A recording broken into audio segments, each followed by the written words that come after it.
अध्याय 10 के आरंभ में भगवान कृष्ण को उनके द्वारा कहे जाने वाले शब्दों को ध्यान से सुनने को कहते हैं।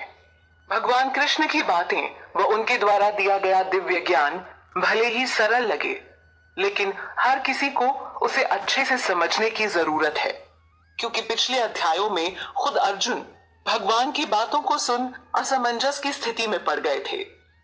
यह ज्ञान इतनी आसानी से एक बार में समझ आने वाली चीज नहीं है। इस श्लोक में भगवान कृष्ण अर्जुन को अपना प्रिय बता रहे हैं। तभी वो कहते हैं कि मैं तुम्हारे हित की कामना से इस ज्ञान को कहूंगा। इस अध्याय में भगवान कृष्ण अर्जुन को अपने ऐश्वर्यों के बारे में बताएंगे। हालांकि पहले के अध्यायों में भगवान अर्जुन को अपनी प्रकृति के बारे में कह चुके हैं, लेकिन यहाँ भी वो अपने ऐश्वर्य के बारे में कहेंगे। यहाँ भगवान कृष्ण अर्जुन को कहते हैं कि मेरी उत्पत्ति को न तो देवतागण जानते हैं और न ही महर्षि। देवतागण और महर्षिगण दोनों ही मुझसे उत्पन्न हुए हैं। दोनों का अस्तित्व मुझसे ही है। हालांकि देवताओं और महर्षियों को एक आम जीव की तुलना में काफी ऊंचा माना जाता है, लेकिन यह भी भगवान के ऐश्वर्य को पूर्णतया समझ पाने में विफल रहे। ऐसे में एक आम जीव भला कैसे भगवान कृष्ण की महिमा को समझ सकता है, जो कि माया के पाश में फंसा हुआ है। धरती पर कई बड़े बड़े विद्वान भी ठीक से भगवान की क्रिया को नहीं समझ पाते हैं। वैसे पहले के अध्याय में इस बात की चर्चा हो चुकी है कि भगवान कृष्ण अचिंत्य है, यानी जीव उन्हें अपने मानसिक या काल्पनिक स्तर पर नहीं समझ सकता है। अपनी भौतिक इंद्रियों की सहायता से भगवान को समझा ही नहीं जा सकता। तभी तो यह ज्ञान खुद भगवान कृष्ण अपने बारे में अर्जुन को देने वाले हैं। इस श्लोक में जीव के जन्म मरण की अवस्था से मुक्त होने के खास गुण पर बात हुई है। भगवान कृष्ण अर्जुन को बताते हैं कि जो भी व्यक्ति मुझे अजन्मा, अनादि और संपूर्ण लोकों का महान ईश्वर मानता है, वो ही असल मुक्ति को प्राप्त होता है। ऐसे व्यक्ति को ही सही मायने में ज्ञानी समझना चाहिए। यही वो गुण है जो उसे मुक्ति पथ पर अग्रसर करता है। इस उच्च कोटि के ज्ञान से व्यक्ति सभी पापों से मुक्त हो जाता है। भगवान के अजन्मा होने का अर्थ हुआ कि उनका कभी जन्म ही नहीं हुआ। देवकी वासुदेव पुत्र बनकर आना उनकी एक लीला थी, और उस समय भी वो अपनी शक्ति से प्रकट हुए थे। ध्यान दें, वो जन्मे नहीं थे बल्कि प्रकट हुए थे। अब बात आती है अनादि शब्द की, जिससे तात्पर्य हुआ कि भगवान नित्य हैं, उनका कोई आरंभ नहीं। वो सनातन हैं और भगवान कृष्ण ही सभी लोकों के ईश्वर हैं। यह ज्ञान रखने वाला जीव श्रेष्ठ है और वो ही संपूर्ण पापों से मुक्त हो सकता है। इस श्लोक में भगवान कृष्ण ने प्राणी के विभिन्न भावों या कहें गुणों को बताया है। एक प्राणी में बुद्धि, ज्ञान, मोह का अभाव, क्षमा, सत्य, इंद्रियों को वश में करना, मन पर नियंत्रण, सुख दुख, जन्म मृत्यु, भय अभय, अहिंसा, समता, संतोष, तप, दान, यश और अपयश आदि गुण होते हैं। प्राणियों के ये सारे भाव मुझसे ही तो उत्पन्न हुए हैं, यानी सिर्फ पंच तत्वों से बना यह शरीर ही भगवान कृष्ण की देन नहीं है, बल्कि इस स्थूल शरीर में चेतना रूप में जो आत्मा है वो भी ईश्वर का अंश है, और शरीर में समय समय पर जो भाव पैदा होते हैं वो भी भगवान कृष्ण से ही उत्पन्न हुए हैं। यह भाव या गुण अच्छे या बुरे दोनों होते हैं, लेकिन जो भगवान कृष्ण की भक्ति व सेवा में लग जाता है उसके बुरे भाव धीरे धीरे खत्म होने लगते हैं। भगवान की कृपा से ही उसमें अच्छे गुण बढ़ने लगते हैं और फिर वो अपने सभी पाप कर्मों से मुक्त हो जाता है। वो परम धाम जाने के योग्य बन जाता है। इस श्लोक के माध्यम से हमें अपने पूर्वजों की एक रूपरेखा के बारे में पता चलता है। यहाँ उनके बारे में ज्ञान मिलता है जो हमारे वास्तविक धर्म गुरु या कहें पथ प्रदर्शक थे।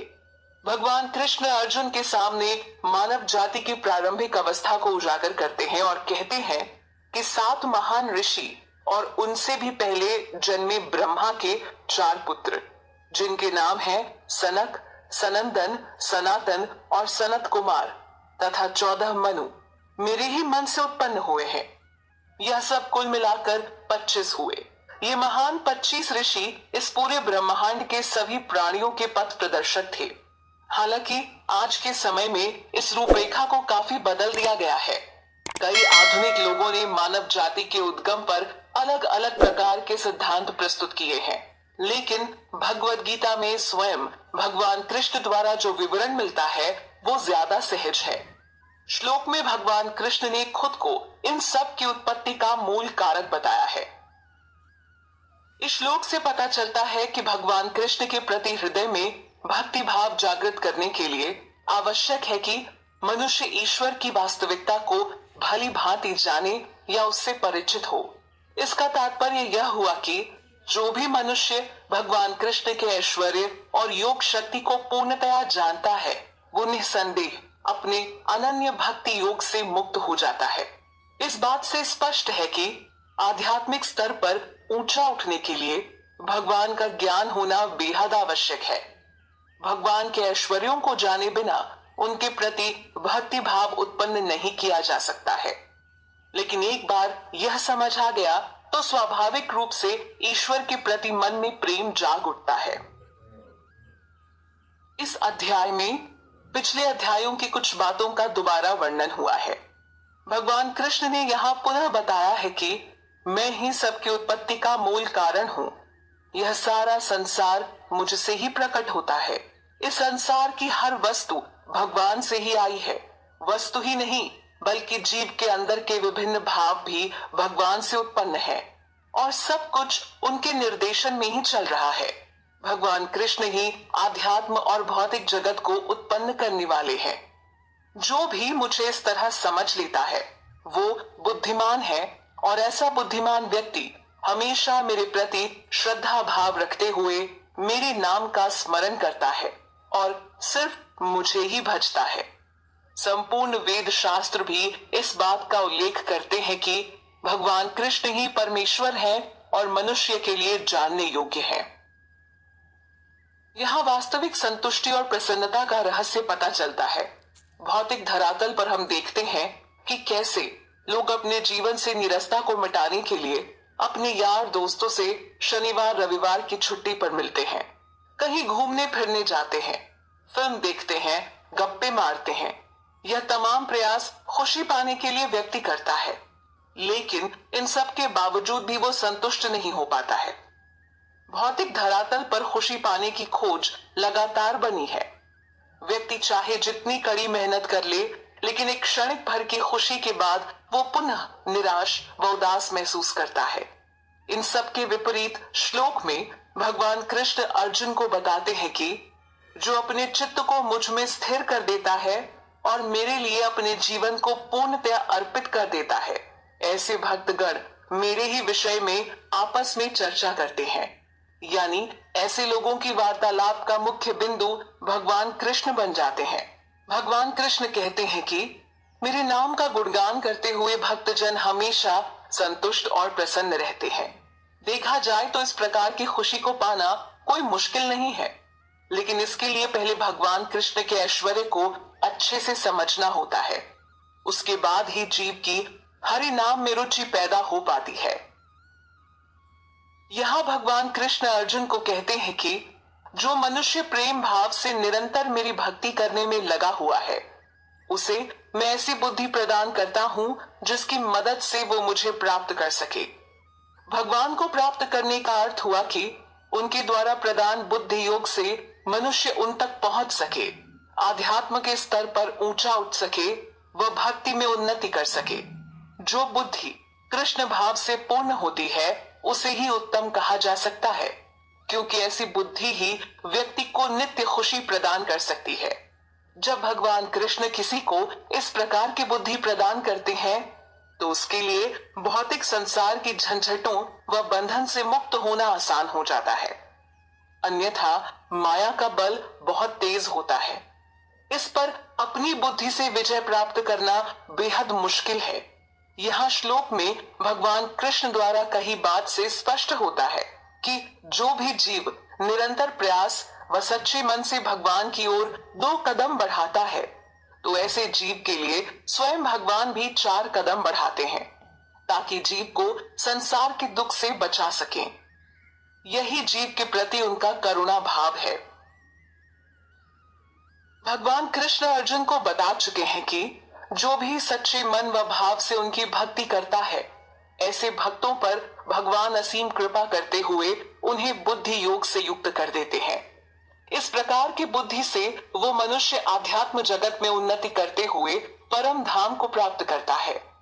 अब यहाँ भगवान कृष्ण कहते हैं कि मैं उन पर विशेष कृपा करते हुए उनके अंतःकरण यानी हृदय में वास करते हुए ज्ञान के प्रकाश से उनकी अज्ञानता के अंधेरे को समाप्त कर देता हूँ। इससे यह बात भी समझ आ जाती है कि अगर एक अविवेकी पुरुष भी अपने शुद्ध मन से भगवान की भक्ति करे, तो भगवान कृष्ण उसे भी स्वीकार करते हैं। ऐसे में भगवान उसे स्वयं विवेक प्रदान करते हैं। इसलिए किसी भी भक्त को इस बात की चिंता करने की आवश्यकता नहीं है। अगर वो भौतिक जगत से नहीं जुड़ता, तो दुनिया की दृष्टि में अनपढ़ या मूर्ख कहलाएगा। ऐसे शुद्ध भक्तों का भगवान स्वयं ध्यान रखते हैं, वह उसे पर्याप्त कौशल प्रदान करते हैं।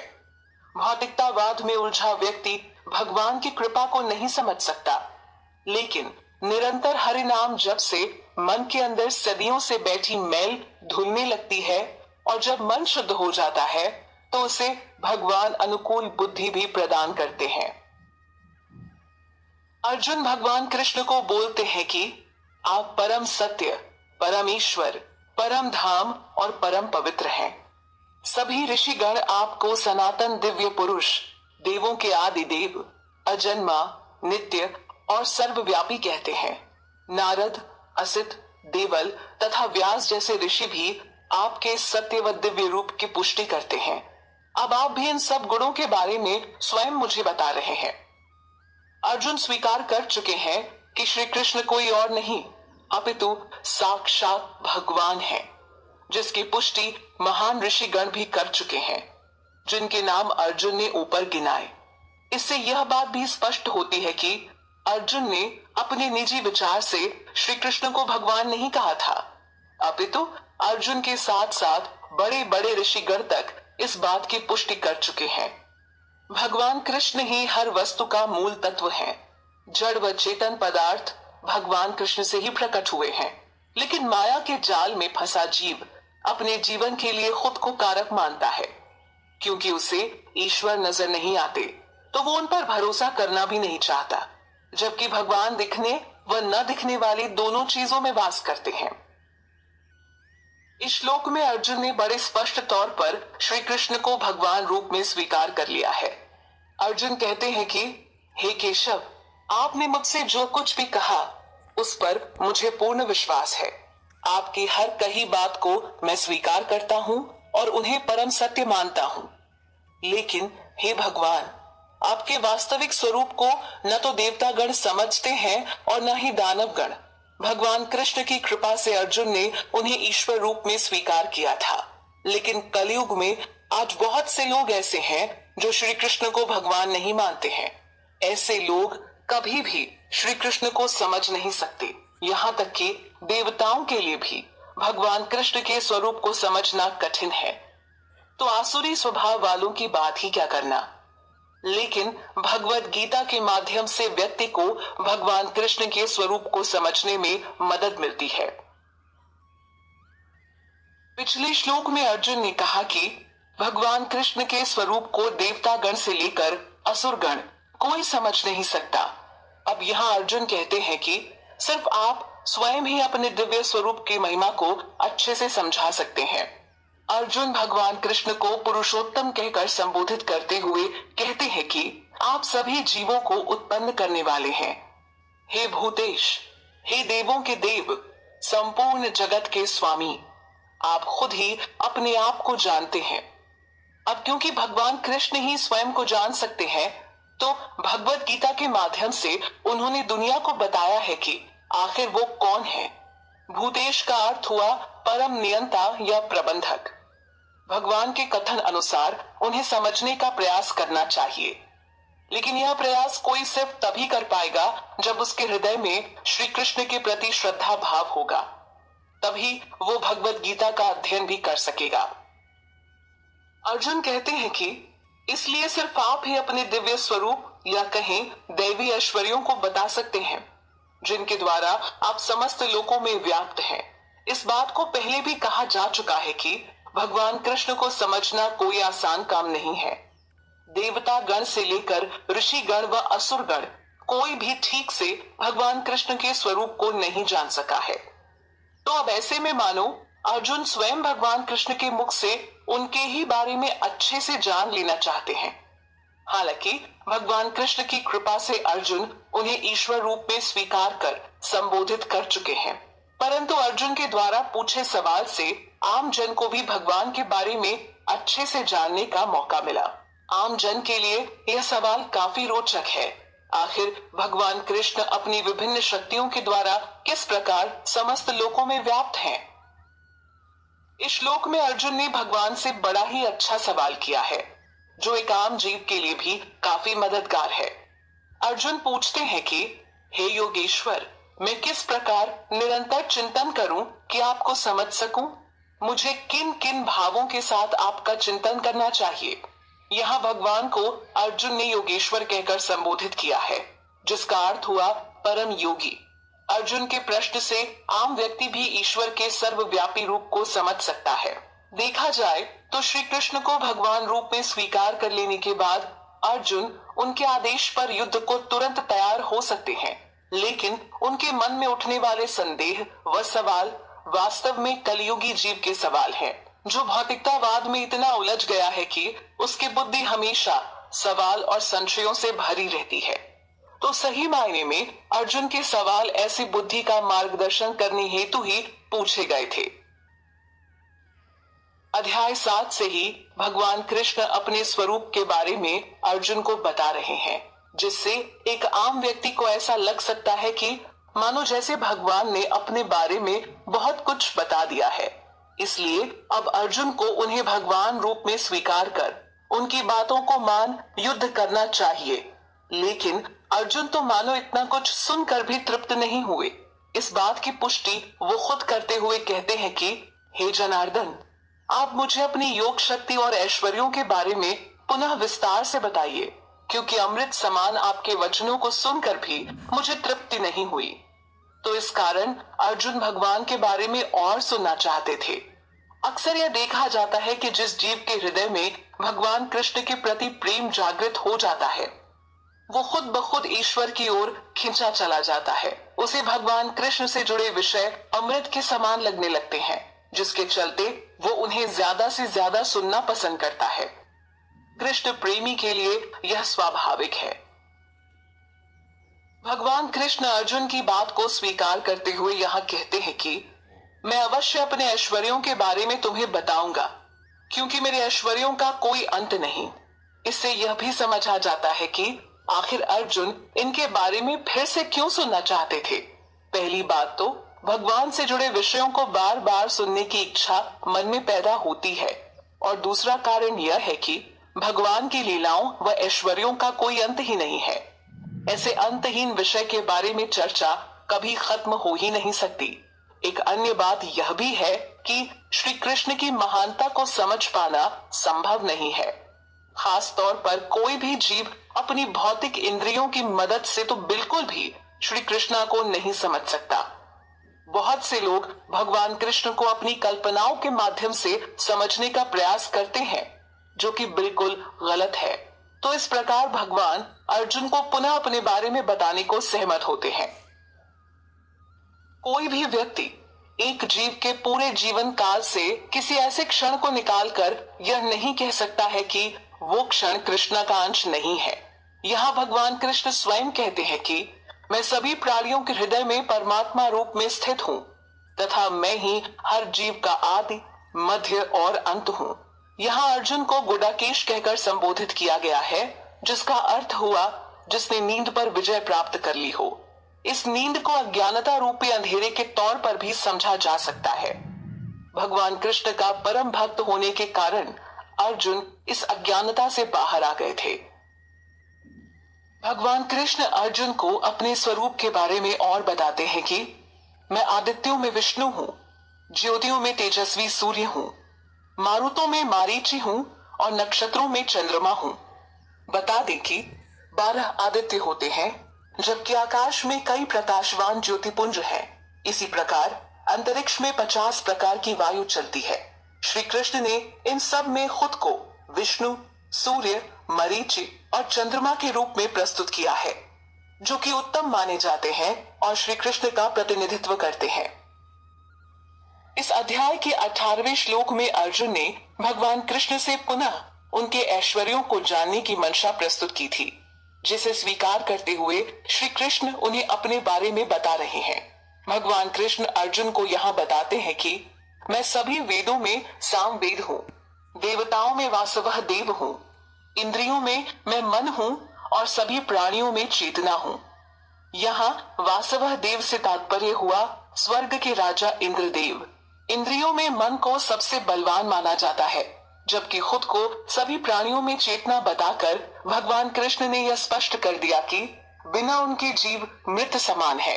हर जीव को अपनी इस वास्तविक चेतना को समझने के लिए प्रयास करना चाहिए। यहाँ भगवान कृष्ण स्वयं के बारे में बताते हुए कहते हैं कि मैं समस्त रुद्रों में शिव हूँ, यक्ष तथा राक्षसों में कुबेर हूँ। कुबेर जिन्हें धन का स्वामी कहा जाता है। मैं ही वसुओं में अग्नि हूँ और समस्त पर्वतों में मेरु पर्वत हूँ। इससे समझ आता है कि भगवान कृष्ण हर जीव, वस्तु व पदार्थ का एक सर्वश्रेष्ठ स्तर है। उत्तम तत्व होने के साथ ही श्री कृष्ण इस सृष्टि के छोटे से छोटे कण में भी मौजूद हैं। भगवान कृष्ण अर्जुन को कहते हैं कि तुम मुझे पुरोहितों में मुख्य बृहस्पति समझो, मुझे ही समस्त सेना नायकों में स्कंद समझो और सभी जलाशयों में समुद्र समझो। स्कंद से तात्पर्य हुआ सेना नायक कार्तिकेय। जबकि इस पृथ्वी का 70% भूभाग समुद्र से घिरा है, जो सभी जलाशयों में सबसे बड़ा है।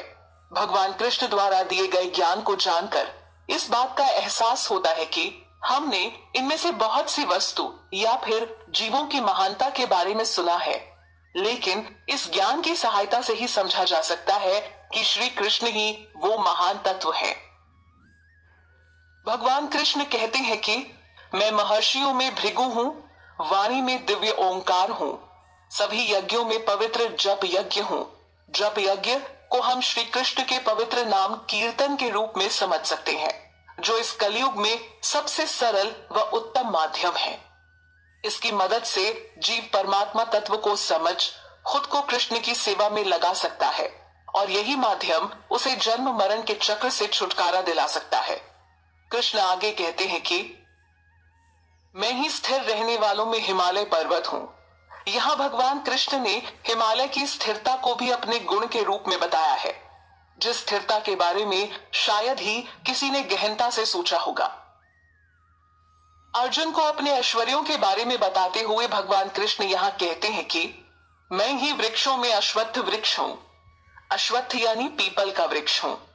भारत में बड़े पैमाने पर लोग पीपल के वृक्ष की पूजा करते हैं, क्योंकि इसे बेहद पूजनीय माना जाता है। मैं देव ऋषियों में नारद हूँ। मैं गंधर्वों में चित्ररथ हूँ। गंधर्व लोक में रहने वाले इन गंधर्वों को संगीतज्ञ के रूप में जाना जाता है, जो बहुत अच्छा गाते हैं। लेकिन कृष्ण ने इनमें चित्ररथ को श्रेष्ठ गायक बताया है। कृष्ण ने आगे कहा कि मैं ही सिद्ध पुरुषों में कपिल मुनि हूँ। यहाँ देवहूति के पुत्र कपिल मुनि की बात भगवान कृष्ण ने की है। भगवान कृष्ण कहते हैं कि घोड़ों में तुम मुझे उच्चैःश्रवा समझो। उच्चैःश्रवा नामक घोड़ा अमृत के लिए किए गए समुद्र मंथन से उत्पन्न हुआ था। यह समुद्र मंथन देवता और असुर गण के बीच हुआ था, जिस कारण मंथन से विष, अमृत व कई और जीव भी बाहर आए थे। उन्हीं में यह घोड़ा भी उत्पन्न हुआ था। गजराजों यानी हाथियों में तुम मुझे ऐरावत हाथी समझो, जो कि इंद्रदेव का हाथी है। इसी प्रकार मैं ही मनुष्यों में राजा हूँ। राजा जो कि अपनी पूरी प्रजा का ध्यान रखता है और सब उसके अधिकार के अंतर्गत आते हैं। तो ठीक उसी प्रकार यह पूरी सृष्टि भी भगवान कृष्ण के अधिकार के अंतर्गत आती है। श्री कृष्ण इस पूरे जगत के राजा हैं। यहाँ भगवान कृष्ण बताते हैं कि मैं शस्त्रों में वज्र हूँ, गायों में मैं कामधेनु गाय हूँ।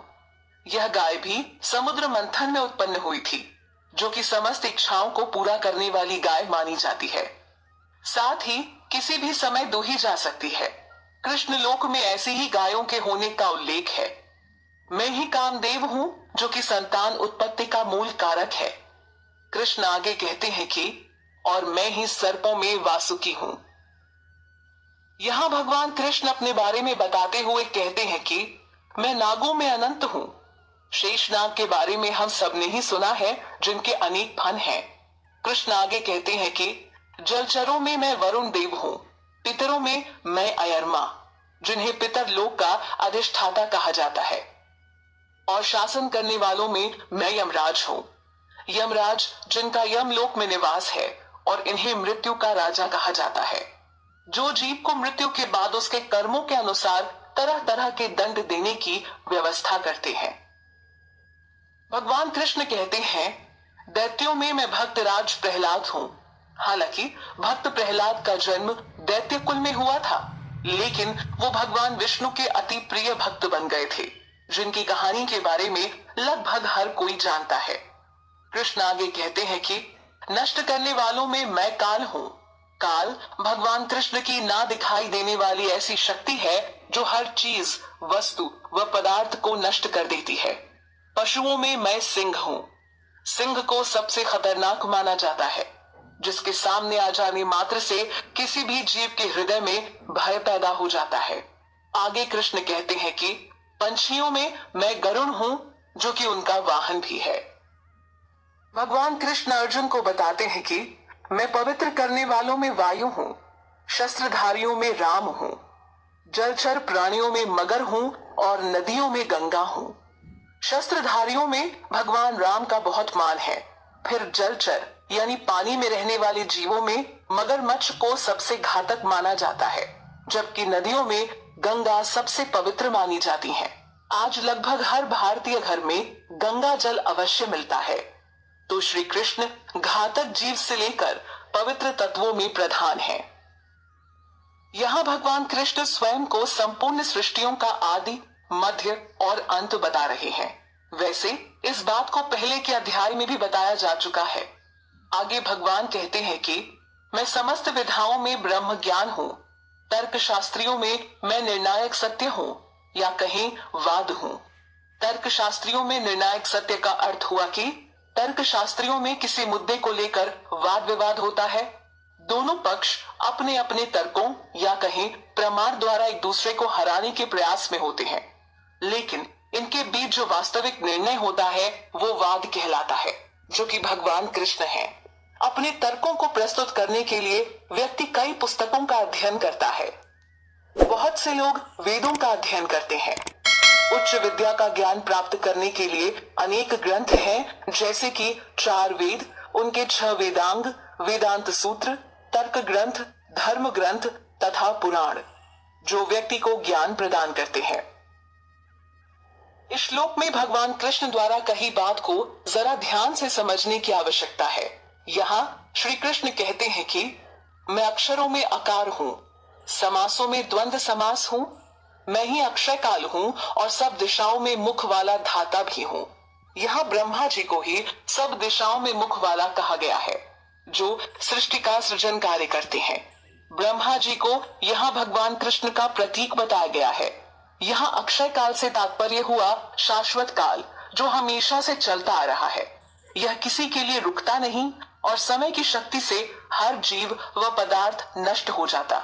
यानी काल सबका दमन करने वाला तत्व है और यह काल स्वयं श्री कृष्ण है। श्री कृष्ण ने खुद को अक्षरों में आकार बताया है। आकार के बिना किसी भी शब्द का उच्चारण नहीं हो सकता। मैं मृत्यु हूँ।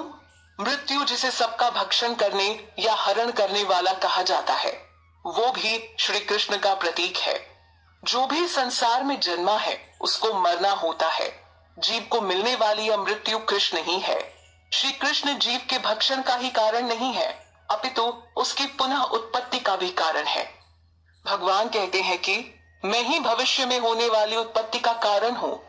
स्त्रियों में मैं कीर्ति श्री, वाक, स्मृति, मेधा, धृति और क्षमा हूं। कहा जाता है कि जिस व्यक्ति के पास ये 7 ऐश्वर्य होते हैं या इनमें से कुछ भी होते हैं तो वह सुख्यात कहलाता है। यहाँ मेधा शब्द का अर्थ हुआ बुद्धि, जबकि धृति का अर्थ हुआ दृढ़ता या धारण करना। उदाहरण के तौर पर अस्थिरता पर विजय पाना दृढ़ता हुई। वाक का अर्थ हुआ वाणी या शब्द। भगवान कृष्ण आगे श्लोक में अपने बारे में अर्जुन को बताते हैं कि मैं गाई जाने वाली श्रुतियों में बृहत साम हूं। श्रुतियों से तात्पर्य वो वेद जो स्वयं सुने गए हों। भगवान कृष्ण सभी वेदों में साम वेद हैं, जो कि अलग अलग देवताओं द्वारा गाय गीतों का संग्रह है। इन्हीं गीतों में एक बृहत साम भी है, जिसे श्री कृष्ण ने अपना स्वरूप बताया है। कृष्ण आगे कहते हैं, मैं ही वैदिक छंदों में गायत्री मंत्र हूं। गायत्री मंत्र जिसका जप उपयुक्त ब्राह्मणों द्वारा किया जाता है, इसे भी कृष्ण का स्वरूप बताया गया है। श्री कृष्ण कहते हैं कि मैं 12 महीनों में मार्गशीर्ष हूं। मार्गशीर्ष को बहुत से लोग अगहन नाम से भी जानते हैं। भगवान बताते हैं कि 6 ऋतुओं में वसंत ऋतु भी मैं ही हूं। वसंत ऋतु को पूरी दुनिया में ही लोग सबसे अच्छा मानते हैं, जब गर्मी सर्दी एक समान स्तर पर होती है, यानी ना बहुत गर्मी और ना बहुत सर्दी। कृष्ण बताते हैं कि मैं छल करने वालों में जुआ हूं। यहाँ भगवान कृष्ण खुद को द्रुत क्रीड़ा का प्रतीक बता रहे हैं। ऐसा व्यक्ति जो भगवान कृष्ण को हमेशा सिर्फ अच्छे भावों और कर्मों से जोड़कर देखता है, उसे भगवान के इस नए पहलू को जानकर हैरानी हो सकती है। कृष्ण बड़े से बड़े कपटी को भी छलने का हुनर जानते हैं। कृष्ण आगे बताते हैं कि तेजस्वियों का तेज हूं, मैं ही जीतने वालों की विजय हूं, निश्चय करने वालों का निश्चय हूं और सात्विक पुरुषों का सत्व भाव यानी सात्विक भाव भी मैं हूं। इस श्लोक में भगवान कृष्ण अर्जुन को बताते हैं कि मैं वृष्णि वंशियों में वासुदेव हूं। वासुदेव का पुत्र होने के नाते श्री कृष्ण को वासुदेव भी कहा जाता है। पांडवों में धनंजय हूं। पहले अध्याय में ही श्री कृष्ण ने अर्जुन को धनंजय नाम से संबोधित किया था, क्योंकि एक समय पर उन्होंने अपने बड़े भाई के लिए धन जमा करवाने में मदद की थी, जिस धन से उनके भाई यज्ञ करना चाहते थे। साथ ही अर्जुन को समस्त पुरुषों में श्रेष्ठतम बताया है, अतः वो कृष्ण के ही स्वरूप हैं। आगे कृष्ण ने खुद को समस्त मुनियों में वेद व्यास बताया है, जिन्होंने वेद पुराणों वेदांत दर्शन की रचना की। यह ग्रंथ कलयुग के लोगों का मार्गदर्शन करने का सबसे सटीक रास्ता है। आगे कृष्ण खुद को कवियों में कवि शुक्राचार्य बताते हैं। कवि शुक्राचार्य यानी उष्णा असुरों के गुरु थे, लेकिन वो काफी बुद्धिमान थे। कृष्ण ने इन्हें भी खुद का स्वरूप बताया। भगवान कृष्ण यहाँ कहते हैं कि मैं दमन करने वालों का दंड हूँ, यानी दमन करने के लिए साधन तो बहुत होते हैं, लेकिन कृष्ण उन सभी में से दंड रूपी है। जब किसी दुष्ट व्यक्ति को दंडित किया जाता है तो दंड देने वाला कृष्ण रूपी होता है। कृष्ण आगे कहते हैं कि जीतने की इच्छा वालों की नीति भी मैं ही हूँ।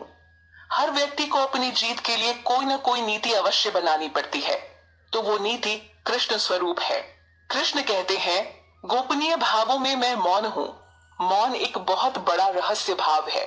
ध्यान करते समय या फिर कुछ सोचते समय व्यक्ति मौन रहता है। यह क्रिया उसे जल्दी ज्ञान प्रदान करती है। भगवान कृष्ण खुद को तत्व ज्ञानियों का ज्ञान भी बता रहे हैं, और एक सच्चा ज्ञानी वो ही होता है जो परमात्मा तत्व को समझ सके, साथ ही भौतिक जगत की असलियत को समझ खुद को आध्यात्मिक स्तर पर उठाने की कोशिश करे। इस बात को वैसे भगवान कृष्ण पहले भी कह चुके हैं कि मैं ही समस्त प्राणियों की उत्पत्ति का मूल कारक हूँ। यहाँ भी कृष्ण कहते हैं कि हे अर्जुन, जो सभी भूतों की उत्पत्ति का कारण है वो बीज मैं ही हूँ, क्योंकि चर और अचर कोई भी ऐसा प्राणी नहीं जो मेरे बिना हो या मुझसे रहित हो। कृष्ण का स्वरूप काफी विशाल है और इस बात को स्पष्ट करता है कि कृष्ण के बिना कोई भी चीज नहीं है, फिर चाहे वो जड़ हो या चेतन वस्तु या कोई भी प्राणी। भगवान कृष्ण के इतने सारे ऐश्वर्यों के बारे में पढ़कर कोई भी हैरान रह जाए, जो एक आम जीव में बिल्कुल नहीं हो सकते। भगवान कृष्ण ने जिस प्रकार अपनी विभूतियों के बारे में अर्जुन को कहा है, उससे समझ आता है कि पूरी सृष्टि ही कृष्ण का अंश है और उन्हीं से सब कुछ प्रकट होता है। लेकिन इस श्लोक में भगवान एक और हैरान करने वाली बात करते हैं। वो अर्जुन को कहते हैं कि मेरी इन दिव्य विभूतियों का कोई अंत नहीं है। अभी तक अपनी विभूतियों के बारे में मैंने केवल संक्षेप में कहा है, यानी कृष्ण इसे एक संक्षिप्त वर्णन बता रहे हैं जो सुनने में पूर्ण प्रतीत होता है। बड़े बड़े ग्रंथ तक भगवान कृष्ण की महिमा का पूर्ण वर्णन करने में सफल नहीं हो सके। यह तो कृष्ण ने अर्जुन की जिज्ञासा शांत करने हेतु अपने बारे में थोड़ी सी जानकारी दी।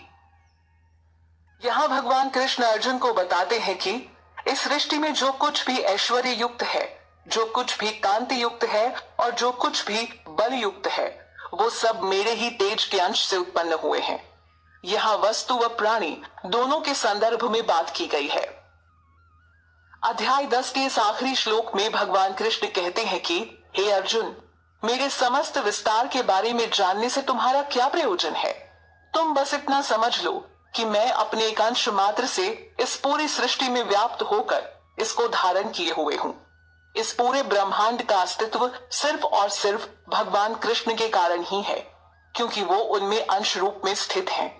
अगर कोई भगवान कृष्ण के संपूर्ण अस्तित्व व उनकी विभूतियों को समझने का प्रयास करता है, तो इससे बेहतर होगा कि वो सिर्फ इतना जान ले कि उस जीव से लेकर उसके आसपास हर चीज का अस्तित्व कृष्ण से ही बना है, अब चाहे वो जड़ हो या चेतन पदार्थ। इस श्लोक के साथ ही श्रीमद् भगवद गीता का 10वां अध्याय विभूति योग संपन्न हुआ। इस अध्याय में भगवान कृष्ण ने अर्जुन को अपने ऐश्वर्यों के बारे में बताया है। साथ ही इस बात को स्पष्ट किया है कि मेरी उत्पत्ति को न तो देवता गण जानते हैं और न ही महर्षि, जबकि वो सब मुझसे ही उत्पन्न हुए हैं। भगवान कृष्ण ने इस अध्याय में कहा है कि जो भी व्यक्ति मुझे अजन्मा, अनादि और संपूर्ण लोकों का महान ईश्वर मानता है, वो ही असल मुक्ति को प्राप्त होता है।